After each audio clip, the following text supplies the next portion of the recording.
The oak-paneled courtroom was so silent you could hear the tick of the old wall clock above the judge's bench. My Aunt Lorraine stood across from me, her expensive blazer sharp against the dim light, her face twisted in righteous fury. "Your Honor," she said, her voice trembling, but not from fear.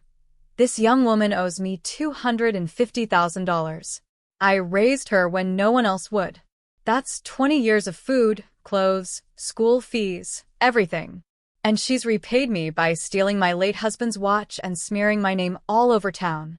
My heart pounded so hard I thought the judge might hear it. My palms were slick with sweat as I clutched the photo of my mom, my real mom, against my chest like it might save me.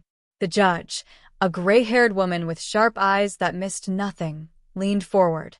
"Lorraine, that's a serious claim. Do you have any proof of a legal agreement for repayment?" Lorraine smirked and gestured toward me. "Proof? Her entire life is proof. Ask anyone. We treated her like our own daughter, and this is how she repays us. She owes me everything."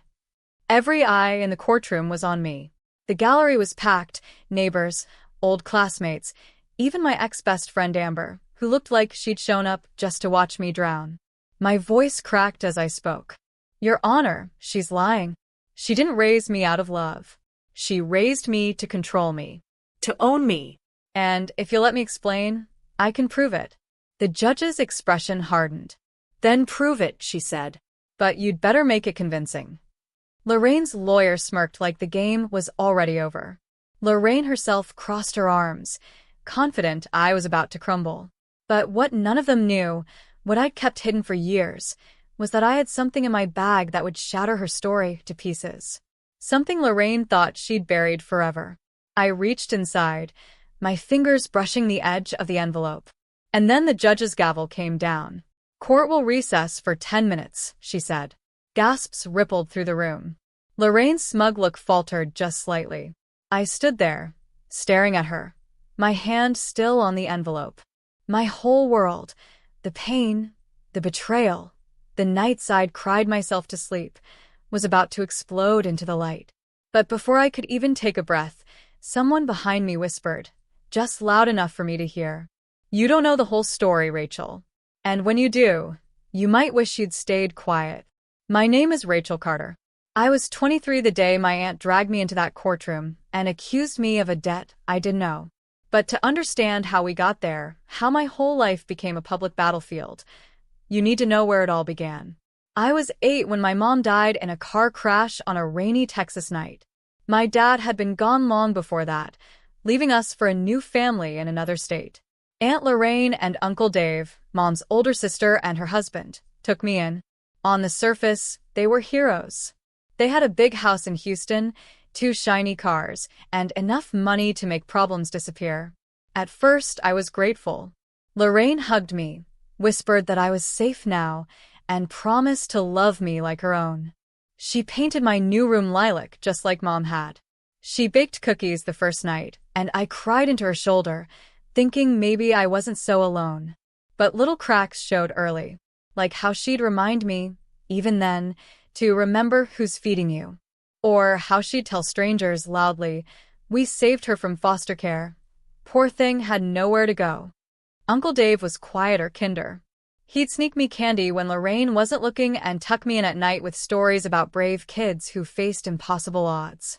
But even he didn't stop her when she started treating me less like a niece and more like a project. By middle school, Lorraine controlled everything. What I wore, who I befriended, even the sports I played. When I begged to join art club instead of cheerleading, she said, "Art doesn't get scholarships, Rachel. Be useful." At 14, I overheard her on the phone, laughing with a friend. "Oh, Rachel? She's my retirement plan. College scholarships, maybe a big career one day.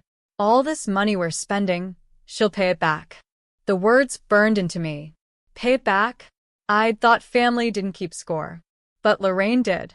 Always. By high school, she was using guilt as a leash. "Remember, I gave you everything," she'd say whenever I wanted to go to a party or buy a prom dress. "Don't embarrass me after all I sacrificed." I started working part-time at a bookstore, hiding small savings in a tin under my bed. My dream was to leave, get my own life, my own choices. But Lorraine found the tin one day. She didn't even ask. She took the money and said, "This is repayment for your braces." I swallowed my anger then. I always did. Until I found something she didn't want anyone to see. It was the summer after high school graduation. Uncle Dave had passed away suddenly, heart attack in the garden. Lorraine was cold at the funeral, barely shedding a tear, but she clung to his leather briefcase like it held her soul. A week later, when she was out shopping, I went looking for an old photo of Mom in the attic. That's when I found the envelope hidden inside Dave's briefcase, a stack of papers, a will, and a handwritten letter from Dave to me. The letter changed everything. It spoke of money meant for my future, of secrets Lorraine had kept, and of one final instruction that made my blood run cold. I didn't have time to process it then. I just shoved it all back and prayed Lorraine wouldn't notice. Now, standing in that courtroom years later, my hand hovered over that very envelope. The weight of Dave's words and the revenge they promised burned against my palm. And yet, that whisper behind me echoed louder than my heartbeat. What didn't I know? The gavel had fallen. 10 minutes to break my aunt. 10 minutes to decide whether revenge would free me or destroy me. The courtroom buzzed like a disturbed beehive as people rose for recess. Conversations splintered into whispers, the sound of heels and polished shoes clicking against the marble floor. My stomach knotted so tightly, I thought I'd be sick. The envelope in my hand felt heavier than a brick. Inside were Uncle Dave's will, bank statements, and most dangerous of all, the letter. The one that could ruin Lorraine. I stepped into the hallway, my heartbeat loud in my ears. The courthouse smelled of old wood polish and cheap coffee. Lorraine strutted past, her pearl earrings catching the light, a sneer curling her lips. 10 minutes won't save you, Rachel, she said softly. You've always been ungrateful. That ends today. I clenched my teeth. You're going to regret underestimating me. Her eyes flashed with something like fear, just for a second, before she walked away, her lawyer trailing after her.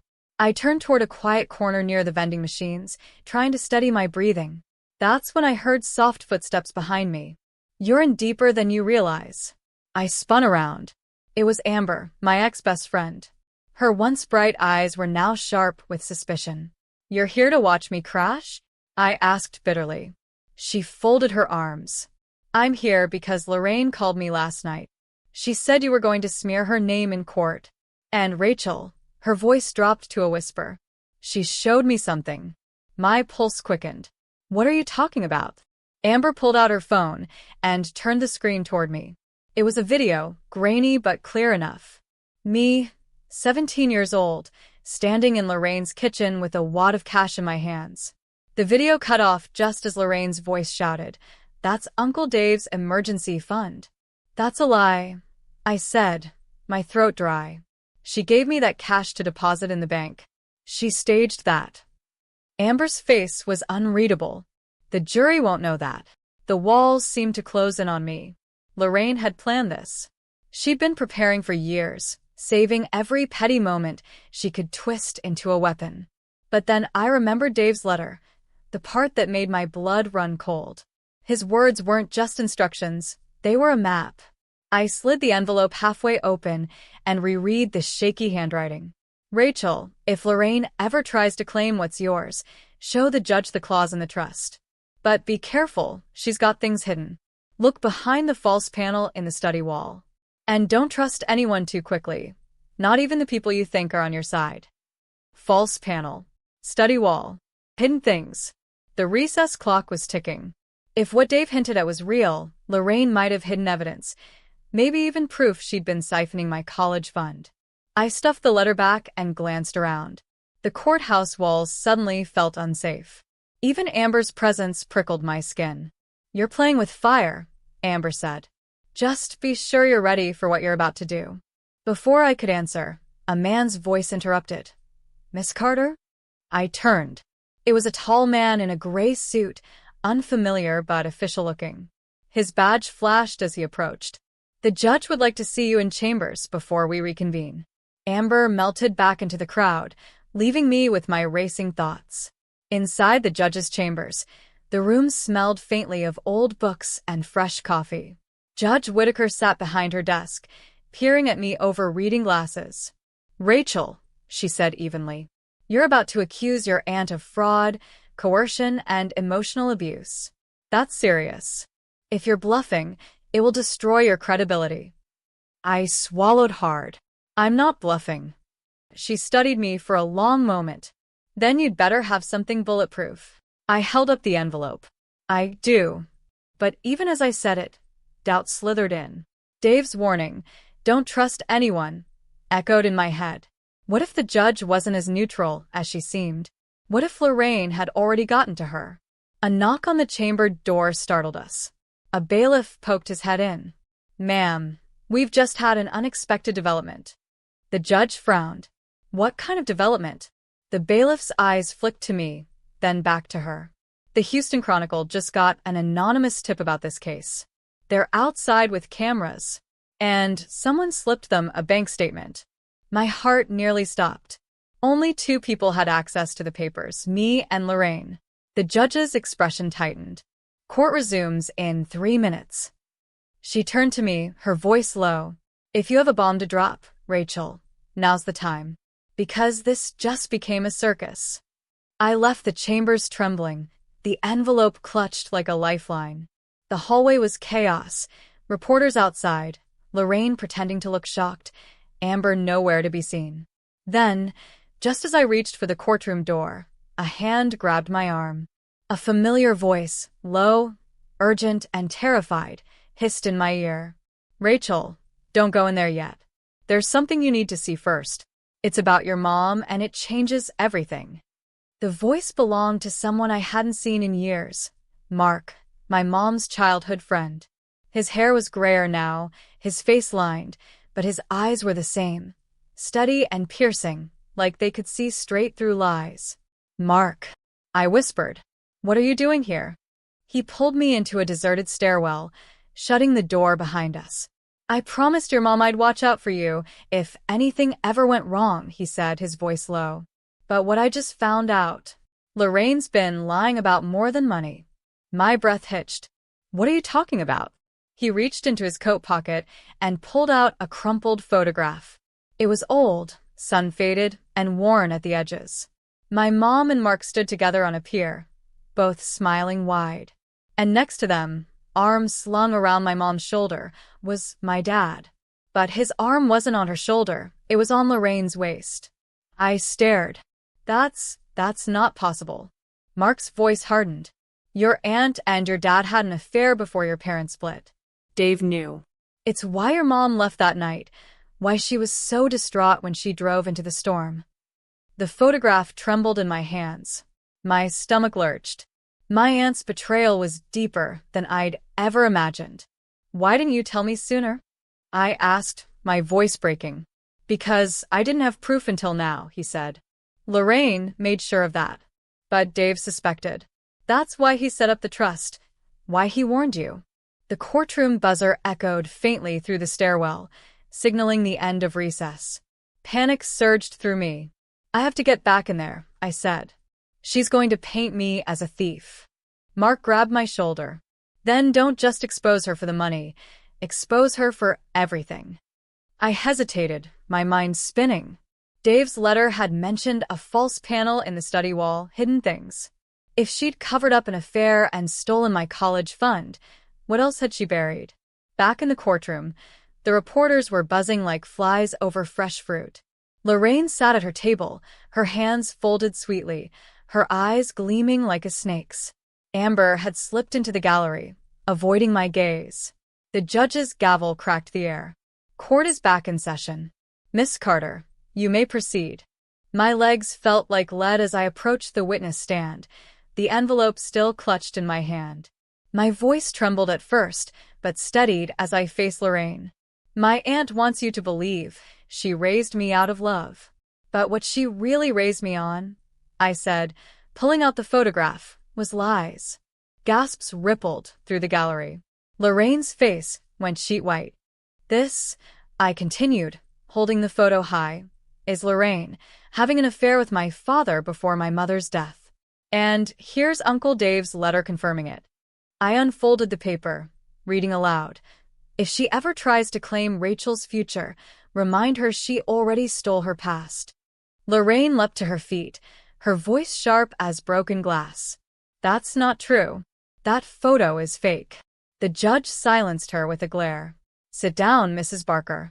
I felt a surge of bitter satisfaction, but only for a moment. Because just as I turned toward the bench, a murmur rose from the gallery. Amber had stood up, her face pale.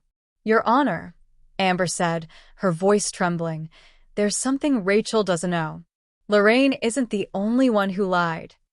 Every head turned. My pulse thundered. Amber, what are you talking about? She looked at me with haunted eyes.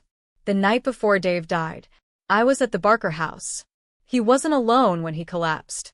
And Rachel, she swallowed hard. He wasn't the only one who knew about the money. Someone else was in the study that night, someone who took something. A collective gasp swept through the room. My fingers tightened on the envelope. The judge's gavel came down again, the sound like a gunshot.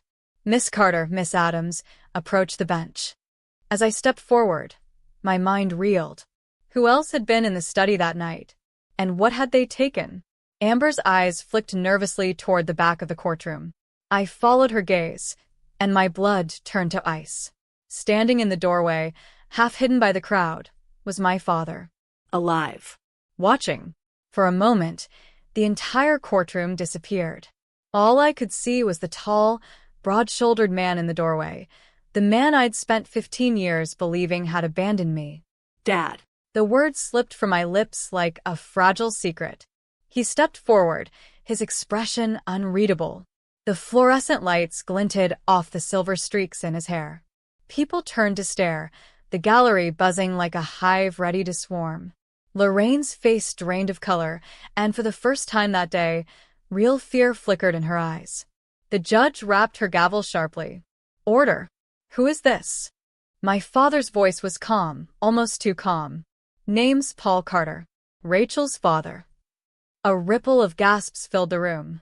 I felt my knees wobble, like the floor had been yanked out from under me. You're supposed to be in Colorado, I whispered, my voice shaking. You left us. He looked at me with a mixture of shame and defiance. That's what you were told. Lorraine shot to her feet. Your Honor, this is outrageous. He has no bearing on these proceedings. But her voice cracked ever so slightly. The judge's sharp eyes flicked between us. Mr. Carter, if you have information relevant to this case, you'll speak now. Dad walked down the aisle slowly, deliberately. The room was so quiet the creak of his shoes echoed like thunder. He stopped near the witness stand, meeting my gaze. Rachel, he said softly, I didn't leave you. Lorraine told me you hated me. She said you'd be better off if I stayed away, that you thought I'd ruined your mom's life. And I believed her. The air in my lungs turned to fire. She lied. She stole everything. He nodded grimly. I know, but that's not all. He reached into his jacket and pulled out a small USB drive. Dave gave this to me the night before he died. He said if anything happened to him, I had to protect you. I couldn't come forward. Lorraine would have destroyed the evidence. But now it's time. The bailiff took the USB to the judge's clerk, who plugged it into a laptop connected to the court's projector. The screen flickered to life, showing a video feed.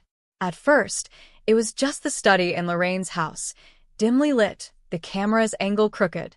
Then Dave's voice. If you're watching this, it means Lorraine finally crossed the line. A door creaked in the video. Lorraine entered, her face twisted in anger. You're not giving her that money, Dave. She doesn't deserve it. It's mine. After everything I've done. Dave's voice trembled with quiet rage. It's Rachel's college fund. You can't take this from her. Lorraine's response was cold as ice. Watch me. The video cut out. The courtroom erupted, gasps, murmurs, reporters scribbling like mad.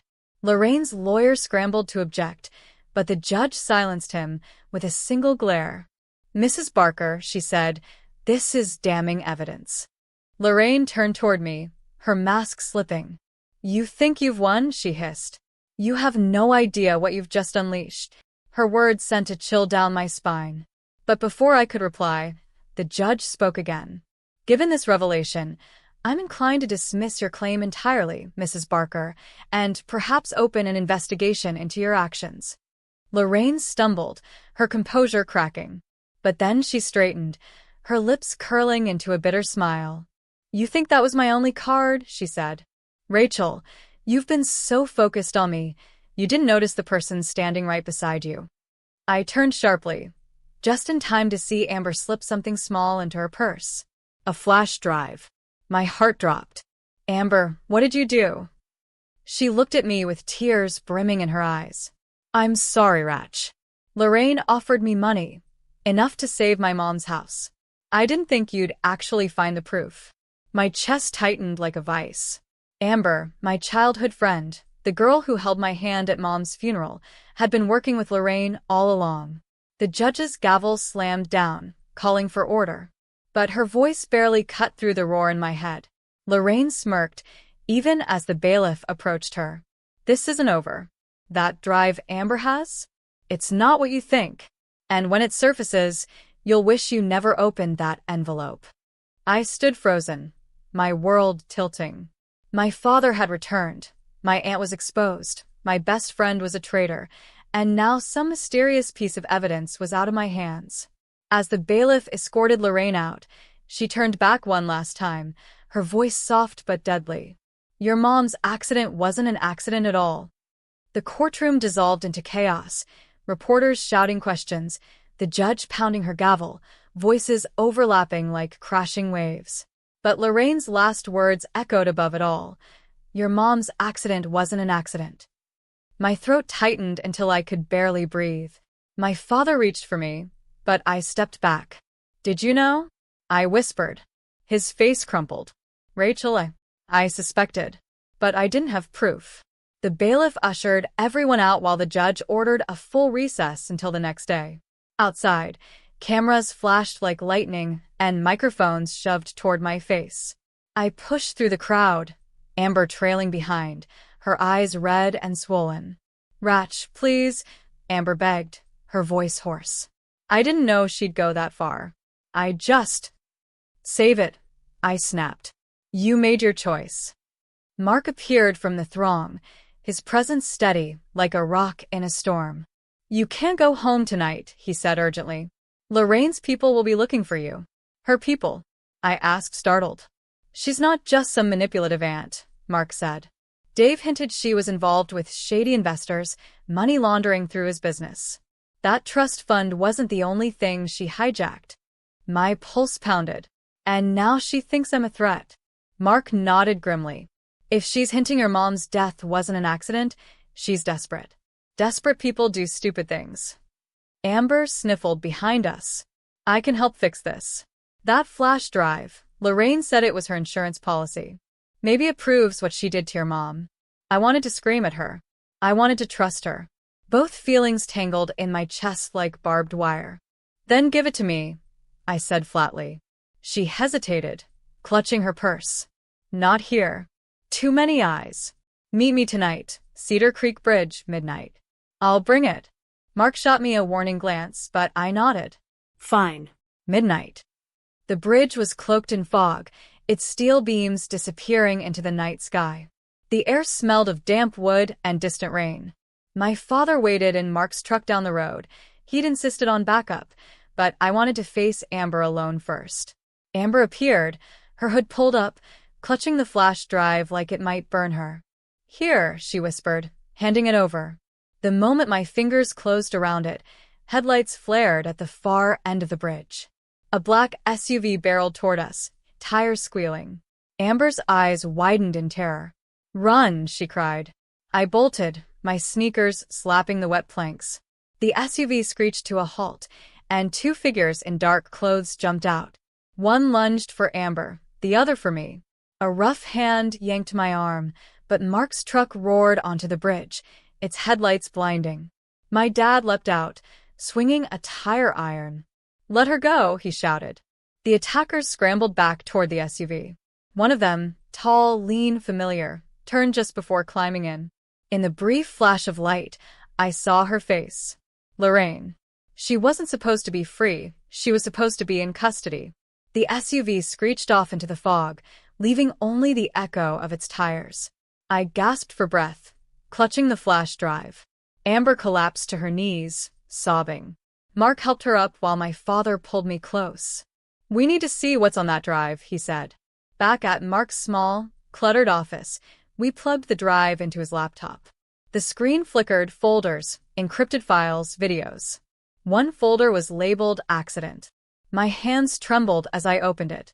A video began to play, grainy footage of a car, my mom's car, swerving on a rain-slick road. But it wasn't just swerving, it was being followed. Headlights loomed behind it, nudging the bumper. The camera angle shifted to a dashboard view. A woman's voice, unmistakably Lorraine's, snapped, "She can't ruin this for me. Make sure she doesn't make it home." The video cut out. Silence filled the room, heavy and suffocating. Amber whispered, "She killed your mom." Tears blurred my vision. My chest ached like it might split apart. Lorraine hadn't just stolen my money or my trust, she'd stolen my mother. Mark spoke first, his tone cold as steel. "This goes to the police tonight." But my father's jaw tightened. No. If we hand it over now, Lorraine could destroy everything before they act. She's still connected, still dangerous. We need a plan. I stared at the dark screen, the rage building like a storm inside me. No more waiting, I said. She wanted control. She wanted to own me. Now she's going to lose everything, in front of the whole world. Amber wiped her eyes.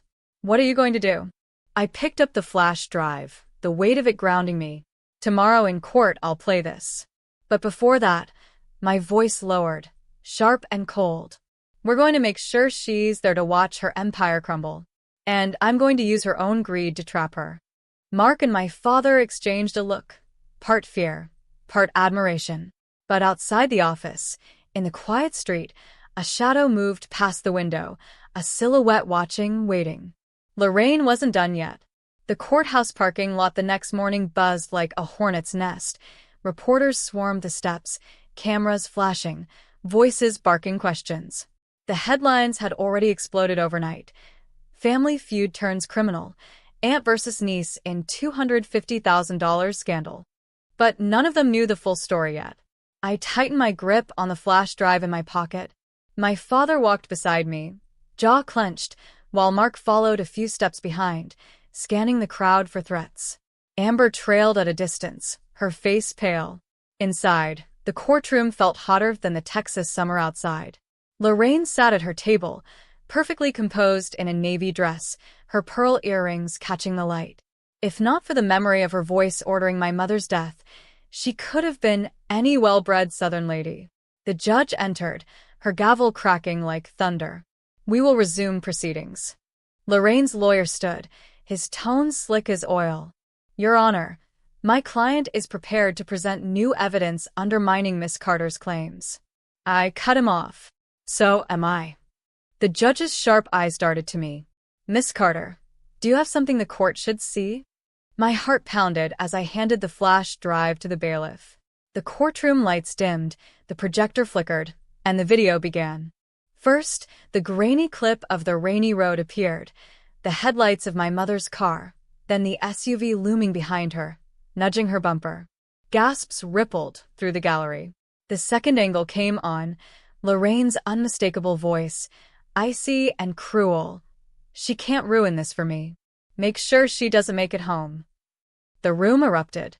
The judge banged her gavel, demanding order. Lorraine's face blanched, her mask cracking for the first time. "That's not me," she shouted, her voice shrill. "This is doctored. She's framing me." But then another file began to play, one I hadn't seen. A recording of Lorraine on a phone call, her tone casual but cutting.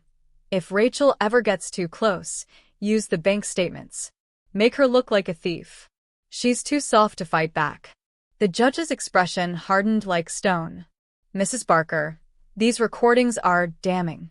Lorraine shot to her feet, desperate. You don't understand, Dave was going to ruin us both. Rachel's father was. She stopped short. All eyes turned toward my dad. His fists clenched at his sides. Say it, he growled. Lorraine's lips twisted into a bitter smile. You were supposed to help me cover it up, Paul. You were there the night she died. You followed her too. A stunned silence fell over the courtroom. My knees buckled. Dad. I whispered. He shook his head violently. She's lying. I followed your mom that night, yes, to stop her from confronting Lorraine about the affair. I was trying to protect her, Rachel. But when the crash happened, I froze. I was a coward. The judge's gavel slammed. Enough. Bailiff, take Mrs. Barker into custody pending further investigation for fraud, embezzlement, and potential homicide. Lorraine's composure shattered. As the bailiff cuffed her, she turned to me, venom in her voice. You think this is victory? You're standing on a pile of your family's bones. She was dragged out, still shouting. Hours later, outside the courthouse, reporters clamored for comments. My father stayed silent, his face haunted. Amber slipped away into the crowd, shame written all over her. Mark stood beside me, a quiet anchor. You okay? He asked softly. I let out a shaky breath. No. But maybe I will be.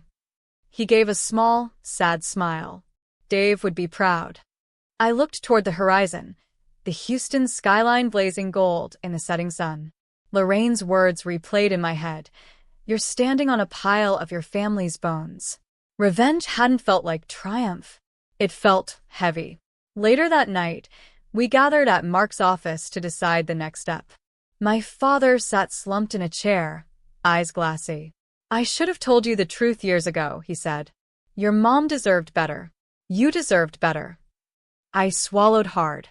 We can't change what happened, but we can make sure Lorraine never hurts anyone again. Mark connected the drive to the laptop again. There's one last folder, he said quietly. It's labeled Trust.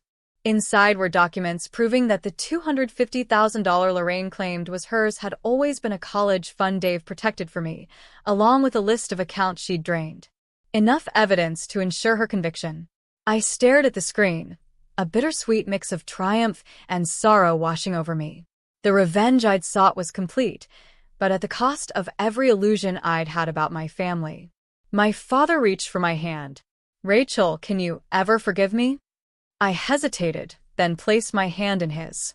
Maybe not today, I said softly, but maybe someday. We sat in silence for a moment. Then Mark spoke, his voice gentle but firm. Tomorrow, we take this to the DA. And Rachel, no matter how dark this feels, you walked through fire and didn't become what she was. I nodded, tears slipping silently down my cheeks. Outside, the city lights twinkled like distant stars, indifferent to the wreckage of my family's secrets. Lorraine would face justice. The money would be restored. But nothing could bring my mom back, or erase the truth that vengeance, no matter how justified, leaves scars that never quite fade. Still, as I stood at the window, I felt the faintest flicker of something new, a fragile hope, glowing against the darkness.